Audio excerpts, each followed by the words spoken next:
WhatsApp group link siam dan ta hian hi GB WhatsApp ania hemi GB WhatsApp atang hi chuanin a thei lo a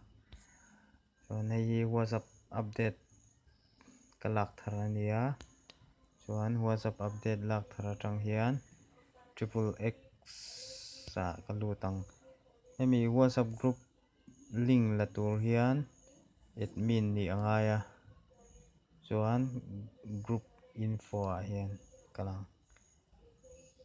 chuan group info a hian add participant a hian add participant a invite to group via link hemi a hian click lenga chuan copy link ke copy chuan mun dang danga I share theianga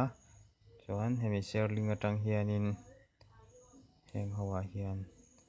WhatsApp a hian bluetooth te hemi atang hianin hian lo nga chuan copy clipboard atanga I lak hian mun thran thrana ti hian share thei tawh dawn tih na ni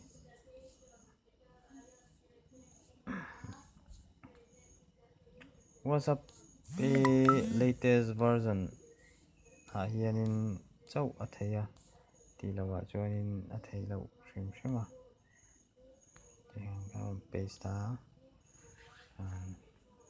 kha zong kha ani e video mi lo en sak tu te zong zong nena lom tu ka se